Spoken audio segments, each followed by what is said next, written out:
Hi, my name is Stuart Lynch, and this is the fourth of 5 videos in a series where I show you where you can add a UIImagePickerController to your SwiftUI app so that you can both select a photo from your Photos album or take a photo with your device's camera. In this video, we'll be updating our UI and creating functions in our view model so that we can save our selected images from the photo album or once we have taken one from our camera. And we'll also add a stylized reusable button. Before I get started, I just wanted to ask that if you enjoy this video, please give it a thumbs up and subscribe to my channel. Make sure you ring the bell to get notified of future videos. Comments and likes are always appreciated, and if you care to support my work, you can buy me a coffee. If this is something you want to learn, then keep watching. If you're following along with this video, you can continue to use your code from the last video. However, if you're just starting here, I provided the completed project from that last video in the notes in the description below, and you can download it from there.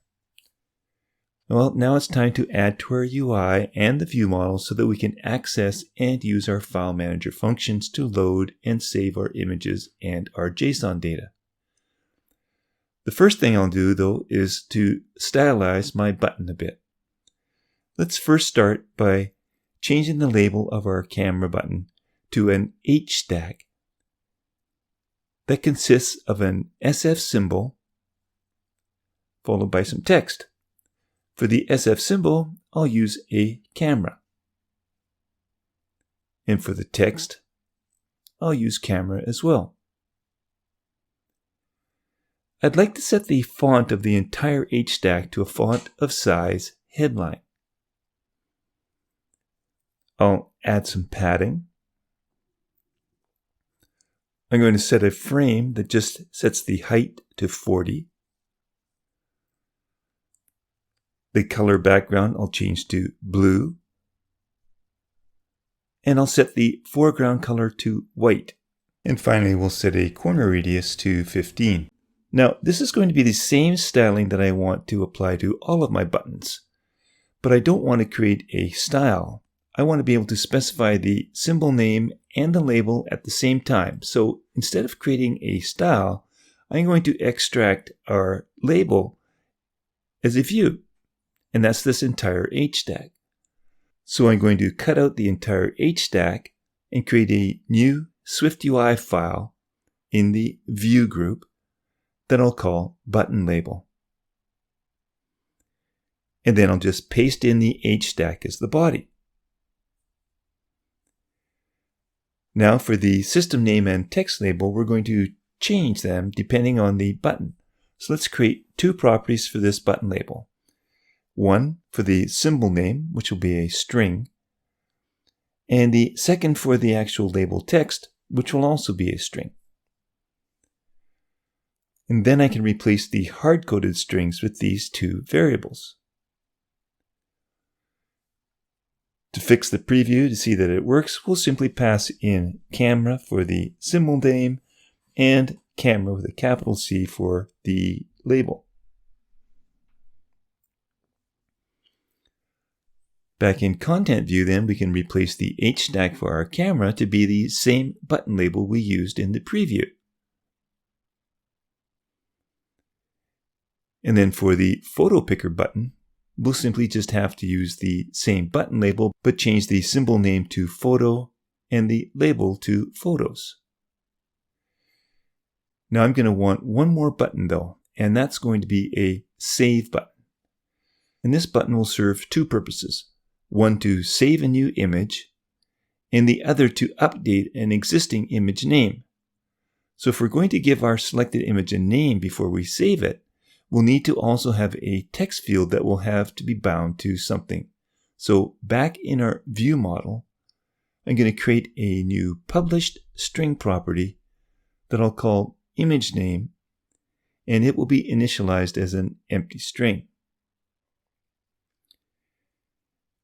Returning to content view, I'm going to embed the 2 buttons now inside a V stack. And I'm going to create a text field that will be bound to the view model's image name. And I'll set the placeholder text to the image name. Then I'm going to set the text field style to rounded border. And that's using the new iOS 15 condensed way of specifying a text field style.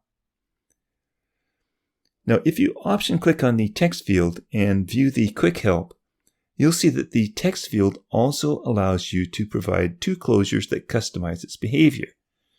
And it's the onEditingChange property that informs your app when the user begins or ends editing the text.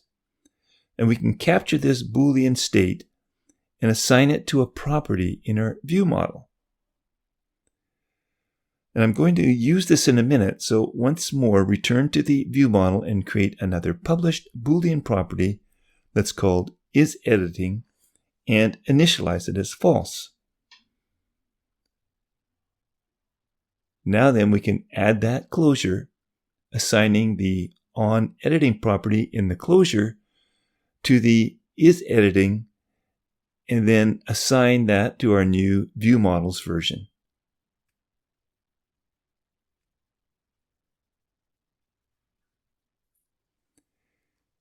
Below the text field, let's add a new button, and we'll leave the action empty. But for the label, I'll create a new button label that we want to have a different symbol and name depending on whether or not we've selected an image. So let's return once more to our view model and add a new published property called selectedImage. And that will be optional, but will be of type myImage, our model. Once more in Content View then, we can create our button with an empty action now. And for the label, it will be that button label. And the symbol name and image will depend on whether or not the selected image is nil. For the image, if it's nil, we'll use square and arrow down fill. Otherwise, it will be square and arrow up fill. And for our text, we can either use save or update. Now there's one more thing I want to do here though, and that is to ensure that you can't tap on the button if the image name is empty, or if the image, not the selected image, is nil. So back in View Model, I'll create a computed property that I'll call button disabled.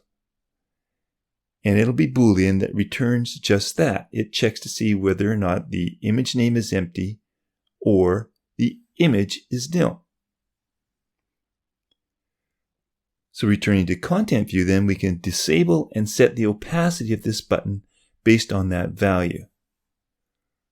So for the opacity, if it's disabled, we'll set it at 0.6. Otherwise, it will be 1. And while we're at it, let's add some padding to the V-stack before the spacer. Now, before we test and delete more code, though, I want to add a delete button so that we can delete an image if necessary. But I only want this to be visible if we have an image selected or when we're not editing. So in the View Model, we'll create another computed property that I'll call delete button is hidden, and it will be a Boolean, and we'll return the check whether or not it is editing or if the selected image is nil. This will only display the button if we aren't editing or if an image has been selected. So once more in Content View then, we'll embed the Update Save button in an H stack and create a delete button. Let's leave the action empty for now, but for the label, we'll use our button label, and we'll use a system name of trash, and the label will be delete.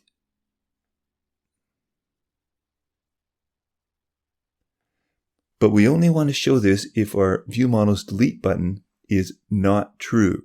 So we'll then close that in this if block. We can test a lot of this now in the preview. So I'll enter preview mode and you'll see that the save button is disabled.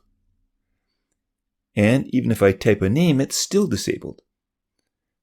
However, if I tap the Photos button and select a photo, our ViewModels image property is no longer nil. But we still can't save until we enter a name.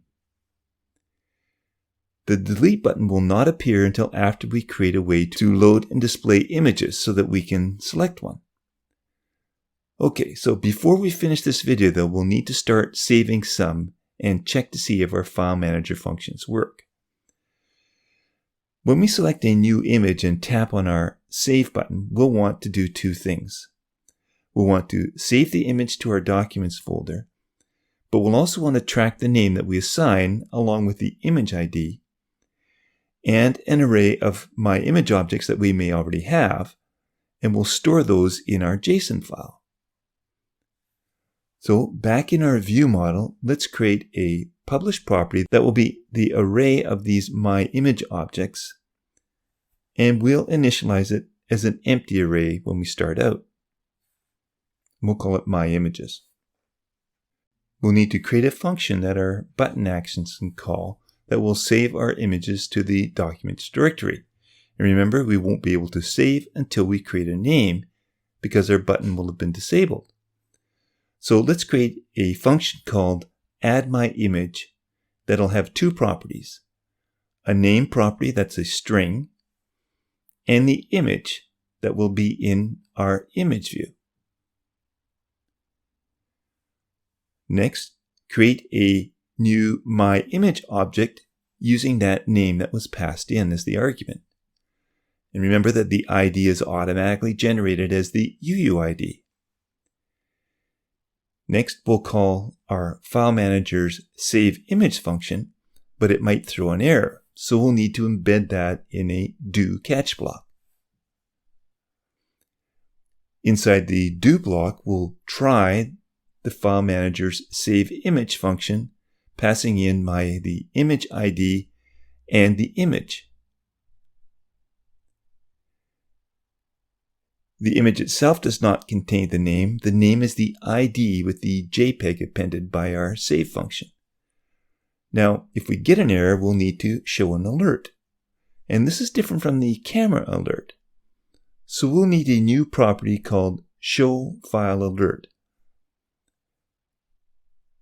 So it will be a published property initialized initially as a false. We'll also need an error type so that the sheet's content view can display our error.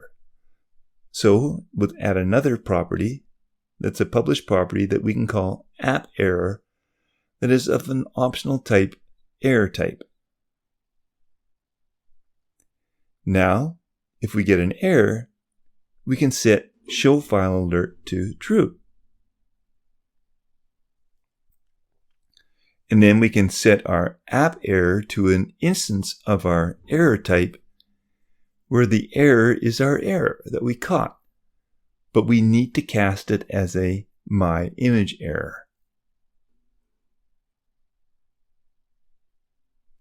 If we're successful, we can append that to our MyImages array. We're not done yet though. We still need to create an updated JSON file with our array of My Images. So we'll create another function called SaveMyImages JSON file. We'll create an encoder as a JSON encoder, and we'll need to encode the data. Now this can fail, so we'll need to do this in a do-catch block. First, let data equal to try encoder dot encode that array of My Images. If that fails, we can present another alert by setting our show file error again to true, and setting our app error to an error type that will contain that encoding error. If it doesn't, we can convert the data to a JSON string using the string decoding the data as utf-8.self. Then we can try to save it, which could possibly throw an error. And we're using our file manager function, so that error will bubble up, and then in the catch block, then we can try to save it, which could possibly throw an error. So again, we need to do that within a do catch block. So we'll use the file manager's save function, which could throw that error that could bubble up to here, and we're going to use the contents of the JSON string. So if that file manager did throw an error, we can catch it here by presenting an alert and setting the show file alert to true again, and then setting our app error to that error type using the error that we got and casting it as a myImage error. Then we have to make sure that we can go back to our addMyImage function and call that function after we append it. Well, now that we have this all set up, we can return to our content view, and in our Save Update button, we can check to see if we're updating or saving.